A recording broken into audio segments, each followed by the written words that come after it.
하나님 말씀 사도행전 4장 1절에서 12절입니다. 제가 받들어 읽겠습니다. 하나님의 말씀입니다.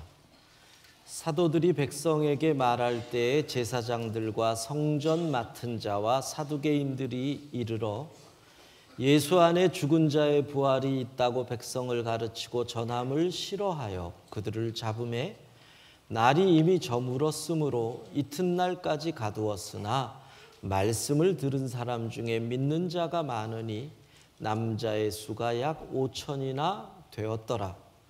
이튿날 관리들과 장로들과 서기관들이 예루살렘에 모였는데 대제사장 안나스와 가야바와 요한과 알렉산더와 및 대제사장의 문중이 다 참여하여 사도들을 가운데 세우고 묻되 너희가 무슨 권세와 누구의 이름으로 이 일을 행하였느냐? 이에 베드로가 성령이 충만하여 이르되 백성의 관리들과 장로들아, 만일 병자에게 행한 착한 일에 대하여 이 사람이 어떻게 구원을 받았느냐고 오늘 우리에게 질문한다면 너희와 모든 이스라엘 백성들은 알라. 너희가 십자가에 못 박고 하나님이 죽은 자 가운데서 살리신 나사렛 예수 그리스도의 이름으로 이 사람이 건강하게 되어 너희 앞에 섰느니라. 이 예수는 너희 건축자들의 버린 돌로서 집 모퉁이의 머릿돌이 되었느니라. 함께 읽습니다. 다른 이로서는 구원을 받을 수 없나니 천하 사람 중에 구원을 받을 만한 다른 이름을 우리에게 주신 일이 없음이라 하였더라. 아멘. 제가 아는 후배 목사가 어느 교회에 담임 목사로 부임을 하였습니다. 1년 정도 아주 목회를 잘했는데 1년이 지나갈 즈음에 교회에 조금 문제가 생기고 시끄러워졌습니다. 그 이유는 강단, 이 본당의 강단 앞쪽에 있는 가구를 재배치하는 중에 피아노를 이쪽에 있던 것을 저쪽으로 옮기면서 생긴 사건이었습니다. 피아노를 오래전에 교회에 봉헌한 가정에서 그걸 문제를 삼은 겁니다. 왜 피아노를 이쪽에 있던 걸 저쪽으로 옮겼느냐? 큰 교회가 아니니까 피아노를 봉헌할 정도면 그 교회에서는 나름대로 역할을 하는 가정이니까 이분들의 반발이 교회에 이렇게 소용돌이를 일으켰고 결국은 당회까지 열려서 피아노를 원 위치시키는 것으로 그 문제를 해결을 했습니다. 그 얘기를 듣고 제가 이런 말을 우스갯소리로 후배 목사들에게 했습니다. 교회에 부임하면 절대로 피아노 위치 바꾸지 마라. 어느 교회는 주보의 글자체, 폰트를 바꾸는데 당회에서 위원회를 구성을 해서 6개월을 설왕설래하다가 결국은 안 바꾸기로 했다. 그런 얘기도 들었습니다.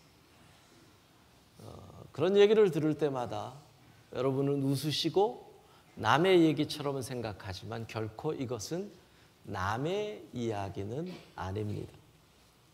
한국교회의 역사를 봐도 한국교회 역사에서 큰 논쟁이 됐던 것 중에 하나, 물론 이 중심에 드러난 논쟁이 아니죠. 강단에 신발을 신고 올라가느냐 벗고 올라가느냐. 지금은 거의 몇몇 아주 보수적인 전통적인 교회를 빼놓고는 다 신발을 신고 올라가지만 이 신발을 신고 올라가는데 수많은 피와 땀이 과장입니다. 수많은 논쟁이 있었다는 겁니다. 강단에서 신을 신으면 안 된다는 분들은 늘 이렇게 주장을 합니다. 내 발에서 신을 벗으라. 이곳은 거룩한 곳이니라. 호렙산에서 모세가 떨기나무 불꽃을 보면서 했던 그 주님의 말씀을 이용합니다. 그분들은 여기가 호렙산이 아니라는 것을 혼돈하시는지 그래서 신발을 신느냐 벗느냐를 가지고 한국교회가 수많은 논쟁을 벌였습니다. 우리가 기억하기는 1970년대의 한국교회는 교회 본당, 강단 이 앞에서 기타를 칠 수 있느냐 없느냐를 가지고 씨름을 했습니다. 지금은 기타 치는 게 너무나 당연한 일이고 문제도 안 되는데 그때는 기타를 치느냐 마느냐로 싸움을 벌였습니다. 70년대에 그 문제가 정리되고 80년대와 90년대 초반까지의 한국교회의 그 다음의 싸움은 저겁니다. 드럼. 밤무대에서 사용되는 사단의 도구가 어떻게 이곳에 있을 수 있느냐.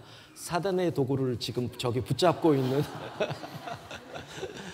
이게 지금 생각해 보면 아무것도 아니지만 그 시절에는 이런 걸 가지고 물론 지금도 어느 교회는 교회 본당에는 드럼이 들어오지도 못하는 교회가 몇몇 교회들이 있습니다. 참 교회의 역사를 보면은요, 이런 우리가 지금 생각해 보면 쓸데없는 것 같지만 이런 씨름이 무지 많습니다. 볼세비키 혁명으로 러시아가 공산화될 때 러시아 정교회 사제들의 논쟁 가운데 하나가 뭐였느냐면 성찬에서 포도주를 먹은 파리는 천국에 가느냐 안 가느냐. 너무 웃기지만 그걸 가지고 논쟁을 합니다. 여러분 그게 뭐 그리 중요합니까? 저는 오늘 교회는 무엇을 가지고 씨름을 해야 하느냐? 교회는 무엇을 가지고 고민을 하고 기도하고 집중을 해야 하느냐? 다시 말씀드리면 질문은 이것입니다. 그리스도인이 마음과 뜻을 다하여 집중해야 할 본질은 무엇이냐? 이것이 오늘의 주제입니다. 성경 본문으로 돌아가 보십시다. 오순절을 지키기 위하여 예루살렘에 밀집한 수많은 사람들. 그 예루살렘의 소동이 일어난 첫 번째 이유는 마가의 다락방에 임한 성령의 임재로 인해서 제자들이 전 세계에서 몰려온 각지의 방언을 말하게 됨으로 인해서 일어난 이 소동이었습니다. 그리고 그 이어서 두 번째 소동은 하나님의 능력을 힘입은 베드로와 요한이 성전에 올라가다가 미문 앞에 앉아서 구걸하던 태어나면서부터 장애를 가졌던 한 사람을 우리가 잘 아는 은과 금은 내게 없거니와 내게 있는 것으로 내게 주노니 나사렛 예수의 이름으로 일어나 걸으라. 이 놀라운 역사. 그랬더니 그 장애인이 어떻게 해요? 그는 걸었네, 뛰었네, 찬양했네. 곧 나사렛 예수 이름으로 일어나 걸으라. 바로 이 사건으로 인해서 사람들이 그 장애인, 일어난 온전하게 된 장애인과 베드로와 요한 주변에 모여서 또 다른 소동이 일어난 겁니다. 이게 어찌 된 일이냐? 무슨 능력으로 이런 일이 벌어졌느냐? 이렇게 묻는 가운데서 베드로가 이런 메시지를 전하지요. 사도행전 3장 14절에서 16절을 같이 읽습니다. 너희가 거룩하고 의로운 거부하고 도리어 살인한 사람을 놓아주기를 구하여 생명의 주를 죽였도다. 그러나 하나님이 죽은 자 가운데서 그를 살리셨으니 우리가 이 일의 증인이라. 그 이름을 믿음으로 그 이름이 너희가 보고 아는 이 사람을 성하게 하였나니 예수로 말미암아 난 믿음이 너희 모든 사람 앞에서 이같이 완전히 낫게 하였느니라. 자, 지난주의 설교를 잠깐 기억해 보십시오.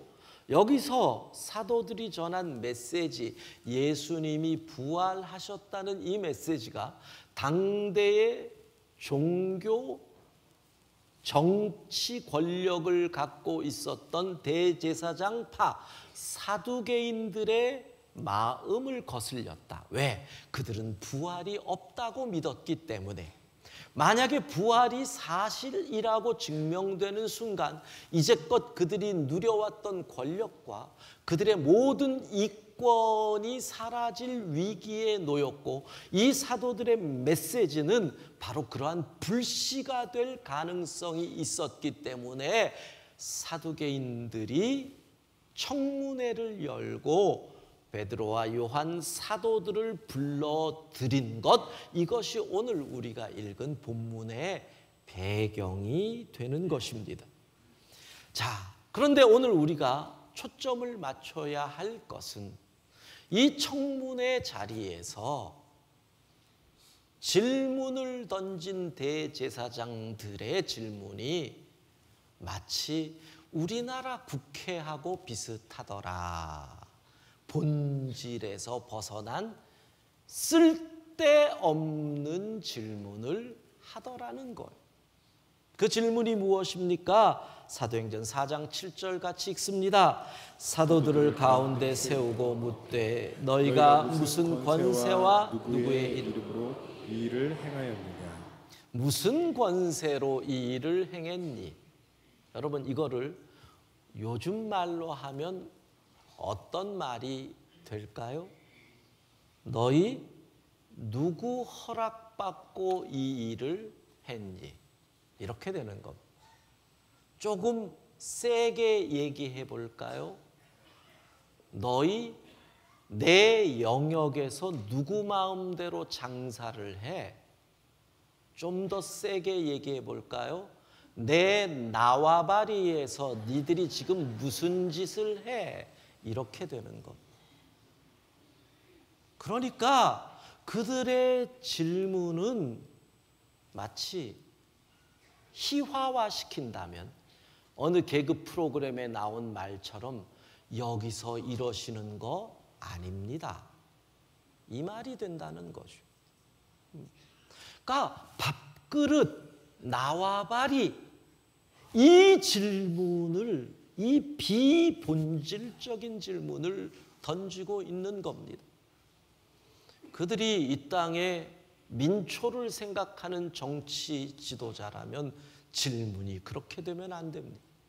아니, 좋아요. 정치 지도자들은 그럴 수 있어도 그들이 영적인 지도자라면 질문이 그렇게 될 수는 없는 것입니다. 어떻게 질문해야 됩니까? 본질의 질문은 무엇입니까? 하나님의 역사가 나타났는데 그것이 사실입니까? 이 사람이 온전케 되었는데 어떻게 이런 일이 벌어졌습니까? 무엇이 그를 온전케 한 것입니까? 이게 본질의 질문인데 그들은 지금 자기 밥그릇을 가지고 이야기하고 있습니다. 여러분, 우리는 잘 압니다. 한 가정과 공동체에 장애를 가진 사람 또는 질병을 가진 사람이 태어났을 때 그 가정이 겪는 고통이 얼마나 큰지 우리는 압니다. 그렇다면 태어날 때부터 장애를 가진 그 사람이 온전케 된 것이 그 공동체에 있어서는 엄청난 기적이요, 능력이요, 역사가 나타난 것입니다. 그러면 이 고통에서 벗어난 이를 가지고 같이 하나님을 찬양하고 하나님의 능력을 이야기해야 할 사람들이 그 고통에서 벗어난 것은 생각하지도 않고 단순히 그들에게 중요한 것은 이 일이 나의 밥그릇을 깨는 것은 아닐까.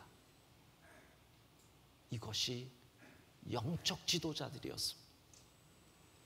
이것이 나의 이익에 손해를 끼치는 것은 아닐까? 이 질문을 지금 하고 있다는 것입니다. 예, 법과 규정 참 중요합니다. 그런데 그 순간 그들은 왜 법을 생각했을까요? 그 순간 그들은 왜 규정을 따졌을까요? 법과 규정을 지키는 것은 중요한데 여러분, 그리스도인에게 있어서 참으로 중요한 것이 무엇입니까? 생명입니다. 그리스도인에게 있어서 법과 규정보다 더 중요한 것이 무엇일까요? 생명을 구원하는 일입니다. 제 설교 원고에 보면 그리스도인에게 무엇이 중요합니까? 내가 묻고 제가 답을 짧게 생명입니다 라고 하지만 성도들은 큰 목소리로 아멘 이렇게 한다라고 설교 원고에 이렇게 써져 있는데 여러분들은 원고대로 안 하시기 때문에 여러분, 그리스도인에게 진짜 중요한 것은 무엇입니까? 생명을 구원하는 일입니다. 법과 규정이 중요하다고 해도 법이 있는 이유가 뭐예요? 생명을 지키기 위해서 있는 거예요. 생명을 생명답게 살라고 법이 있고 규정이 있고 절차가 있는 거예요. 생명을 지키기 위해 법이 있는데 어느새 그 법 자체가 본질이 되어버렸어요. 법은 본질이 아니에요. 근데 생명을 지키는 일에 그 법이 걸림돌이 되고 말았다는 거죠. 누가복음 10장에 보면 예수님께서 이런 비유를 말씀하시죠. 예루살렘에서 여리고로 가는 길에 한 사람이 강도를 만나 죽게 되었다. 누가복음 10장의 본문을 보면 이렇게 돼 있어요. 옷을 벗기고 때려 거의 죽은 것을 버리고 갔더라. 그러니까 이 강도 만난 사람은 겉으로 보기에는 죽은 거예요. 시체처럼 보인 거예요. 그러니까 그 길을 지나가는 제사장과 레위인을 뭐라 그럴 수는 없어요. 시체를 보고 피해간다. 인지상정이거든.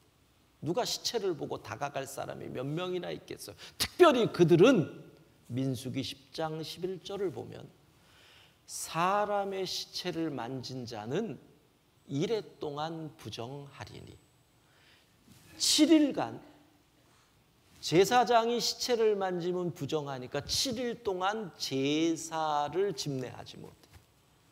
하나님의 전의 일을 못해요. 그러니까 그들은 시체면 당연히 지나갈 수밖에 없는 거. 제일 중요한 게 제사거든.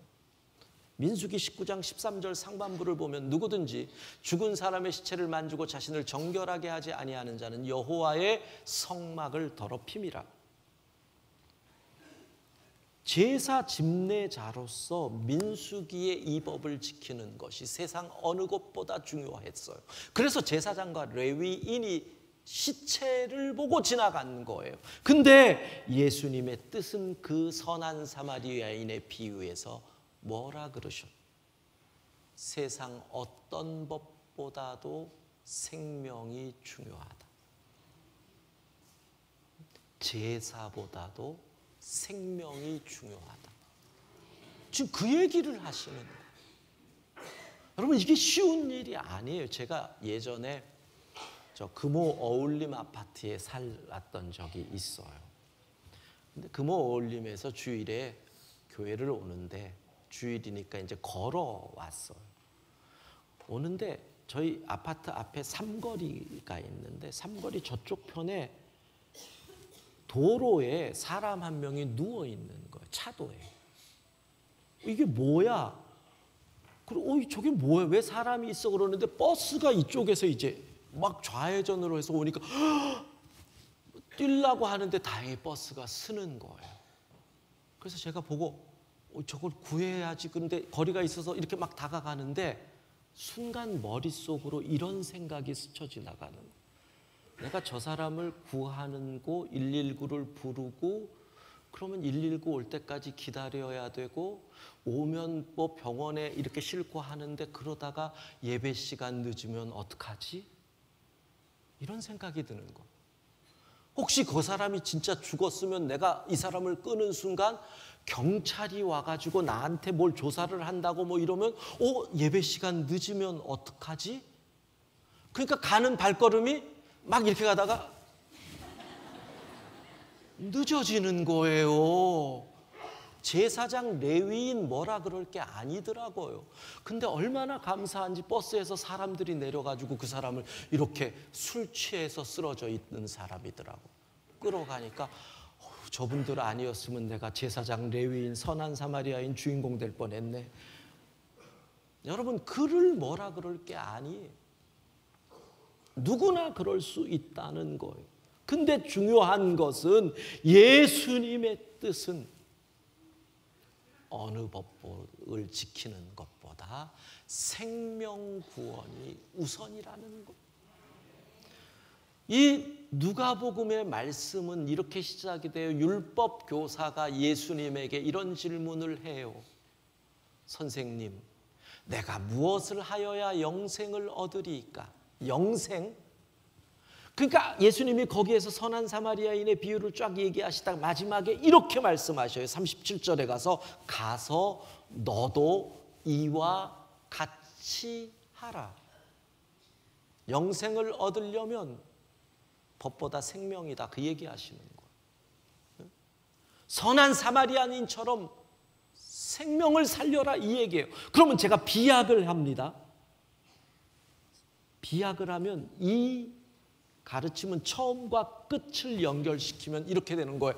영생을 얻으려면 너도 가서 이와 같이 하라가 되는 거예요. 영생을 얻으려면 지금 사람이 물에 빠져 죽어가고 있는데 법, 규정, 절차, 이게 무슨 말이냐? 생명을 구원하는 것이 우선이다. 그리스도인의 본질이 뭐예요? 생명 구원. 이게 우리의.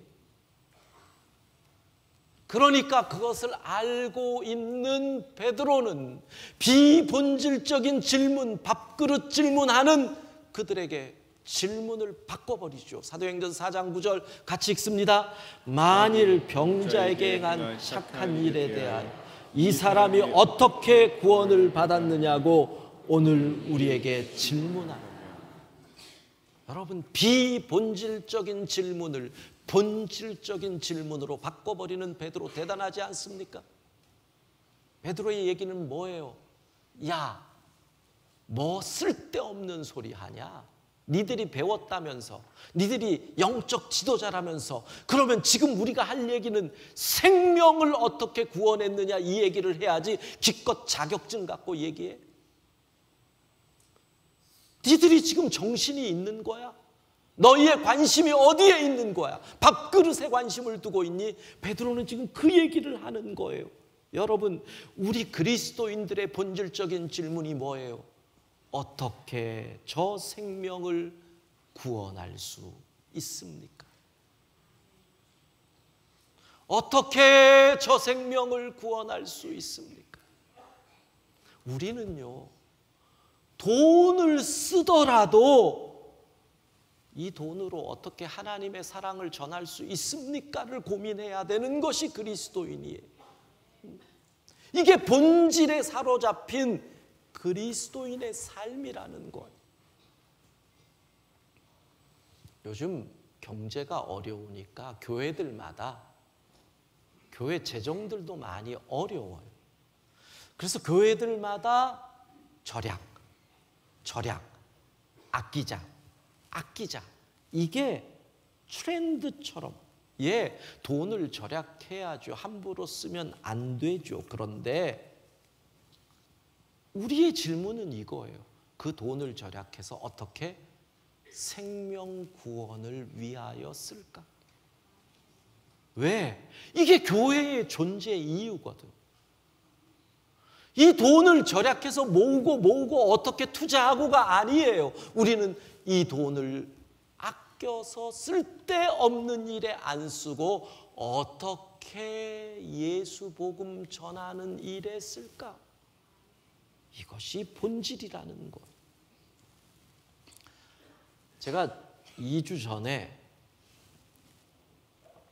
런던에 우리 유럽 선교사 대회에 갔었잖아요. 이제 짧은 강의를 하는데 강의 내용이 한국 교회의 지금의 실태, 그리고 한국 교회가 나가야 할 개혁의 방향, 그 속에서 우리 교회가 어떤 역할을 한다, 뭐 이런 강의를 했어요. 그러면서 우리 교회 얘기를 하다가 지금 한국 교회는 참 어려운 상황을 얘기하고, 그래서 우리 교회는 이제 뭐 여러분들도 다 아시는 것처럼 교회 어떤 재정 투명화를 위해서 외부 감사도 받고 있고, 뭐 재정도 공개하고 인터넷으로 공개하고 있고, 이런 얘기를 하면서 이제 경제라고 하는 부분의 개혁을 일단락 지었기 때문에 이제는 정치라고 하는 부분의 개혁으로 하려는 이제 기대를 갖고 있다. 정치라고 하는 부분의 개혁을 하는 방향은 뭐 예를 들자면 목사가 임기를 하든지 임기제를 도입을 한다든지 아니면 신임제를 한다든지 이런 식으로 하려고 한다, 뭐 이런 얘기를 했어요. 근데 독일에 있는 한 젊은 선교사가 손을 탁 들든지 저한테 질문을 하더라고요. 질문의 내용은 두 가지예요. 딱 요약하면 한국에서 목사 신임 투표를 하는 교회들이 대부분 신임 투표 결과가 보통 97%, 98%, 99%로 목사님들이 신임을 받는 결과가 나오더라. 그래서 목사님들은 자기가 그렇게 신임 투표 결과가 나올 걸 알고 그런 신임 투표를 자신의 리더십을 굳히기 위한, 좀 더 제왕적 리더십으로 가기 위한 과정으로 그런 투표를 이용하는데 당신은 그런 거 아니냐, 이런 질문이에요.